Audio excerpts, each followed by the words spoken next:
Հարգելի հայրենակիցներ, այս պահին գտնվում ենք Աչափնյակ վարչական շրջանի թիվ 126 դպրոցի բակում։ Ես եւ պարոն Հարոյանը այցելեցինք դպրոց, հանդիպեցինք տնօրինության հետ, տնօրենի եւ ուսուցչական անձնակազմի հետ խոսեցինք։ Դպրոցը ունի խնդիրներ։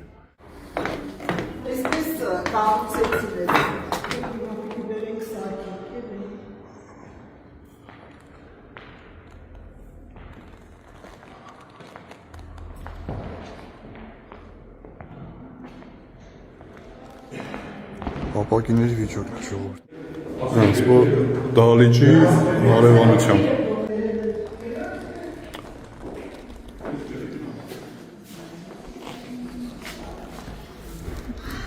Ոստը ցելով ավելի վատ վիճակում չկա ու միգուցե ավելի ակնառու։ Ցելոֆոնը պատած է ժողովուրդ, տեսեք։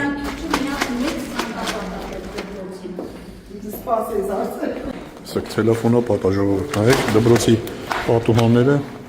տեսեք ցելոֆոնը պատա։ Ցելոֆոն են արել, որ ինչ-որ մի ձև մսա երկրորդ հարկն է։ Տեսեք էլի պատուհանները ցելոֆոնա պատ ու պատուհանները հին պատուհաններ են հայտից։ Այդտեղ էլ տեսեք դպրոցի երրորդ հարկն է։ Այստեղ ցածր դասարաններն են։ Հիշեցնեմ, որ դպրոցը հիմնական դպրոց է եւ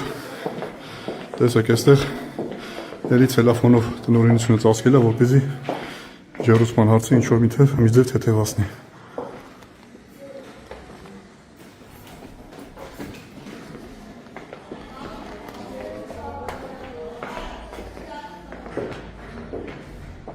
Պարոն Հարոյան, խնդրեմ մեկնաբանեք դպրոցը ինչ վիճակում է եւ ինչ խնդիրներ ունի եւ ընդհանրապես այս մի քանի րոպեն խնդրի ամփոփեք դպրոցի տնօրենի հետ նաեւ մեր հանդիպումը։ Հերթական ցավալի փաստն ենք նշում, որ Երևանում հանրակրթական դպրոցները բազմաթիվ խնդիրներ ունեն եւ այդ բազմաթիվ խնդիրները բերում են նաեւ եւ անձնակազմի եւ դպրոցականների առողջական խնդիրների վատթարացմանը, մասնավորապես մերը արխիվում եւ այս դպրոցում կան պատուհանի խնդիրներ, բազմաթիվ խնդիրներ, որոնք ուղղակի հրատապ լուծում են պահանջում։ Ինձ համար մասնավորապես շատ ցավալի է նաեւ այս փաստը նշել, որովհետեւ այստեղ է 42 տարի հայոց լեզու եւ գրականություն դասավանդել հարազատ մայրս Ասիա Մուսայելյանը։ Առաջին երկրորդ դասարանը ես այցելել եմ այս դպրոց։ Դպրոցը անվանակոչվել է հետագայում Հենրի Մորգենթաուի անունով, որը Ամերիկայի դեսպանն էր ցեղասպանության տարիներին Թուրքիայի Օտոմանյան կայսրությունում եւ բազմիցս արձագանքել է հայերի խնդիրների ցեղասպանության այդ սարսափելի դեպքերի մասին, շատ նվիրյալ է եղել նաեւ Հայաստանին եւ վերջերս էլ ըստ տնօրենի տեղեկատվության մենք հասկացանք, որ այստեղ այցելել է նաեւ նրա ծոռնուհին Սարա Մորգենթաուն, որը նույնպես ծանոթացել է փորձել է որոշակի օգնություն ցուցաբերել դպրոցին, բայց ամենի ցավոք սրտի տարիների ընթացքում մնացել է թղթի վրա։ Հուսով եմ, որ մեր այցելությունը որոշակի խնդիրներ բարձրաձայնելու իմաստով մեր այցելությունը կնպաստի այն ամենին, որպեսզի մենք կարողանանք Մայր Հայաստան խմբակցության երկու անդամներով կարողանանք բարձրաձայնել այս խնդիրները եւ քաղաքապետարանում համապատասխան պաշտոնատար հանձնառում մարդկանց անպայման հորդորենք, անպայման հետևողական լինենք, որ խնդիրները որոշակի լուծումներ ստանան։ Հիշեցնեմ, որ 2015 թվականին կամ տեղեկացնեմ ավելի ճիշտ, որ 2015 թվականին դպրոցը ներառված է եղել սեյսմակայնությամբ անկայուն դպրոցների ցանկի մեջ, որպեսզի դպրոցը հիմնանորոգվի եւ դպրոցը մինչ այժմ 2025 թվականն է դեռ չի հիմնանորոգվել։ Հիշեցնեմ, որ 2017-18 թվականներին էլի կային դպրոցներ, որոնք պետք է հիմնանորոգվեին,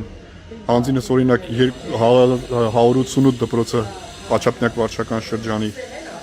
Գևորգ Չավուշի անվան դպրոցը, որը պետք է հիմնանորոգվեր ու էլի չի հիմնանորոգվել, եւ 126 դպրոց, այս դպրոցը, որը պետք է էլի վերանորոգվեր վերնշված իմ ասած ծրագրով ելի չի հիմնանորոգվել եւ գտնվում է շատ վատ վիճակում։ Դե ասեմ, որ դպրոցը ունի 190 աշակերտ, սակայն հնարավորությունները շատ ավելին են։ Այստեղ ժամանակին 1000-ի չափ աշակերտ է սովորել, 36 հոգի, եթե ճիշտ եմ հիշում, աշխատակիցներ ունի դպրոցը։ Դպրոցը ունի շտաբ, հիմնանորոգման կարիք։ Նաև տեղեկացանք, որ դպրոցը այս պահին բուֆետ չունի, այնպես որ քաղաքային իշխանություն Տիգրան Ավինյան եւ մնացած պատասխանատու անձինք այստեղ անելիք ունեք, այս դպրոցի համար անելիք ունեք, ինչպես 156, ինչպես 188, այնպես էլ այս 126 դպրոցը խնդիրներ ունի եւ լուծման կարիք ունի։ Առաջիկա ծրագրերում անհրաժեշտ է ներառել այս դպրոցի հիմնանորոգումը եւ դպրոցը շտաբ հիմնանորոգել։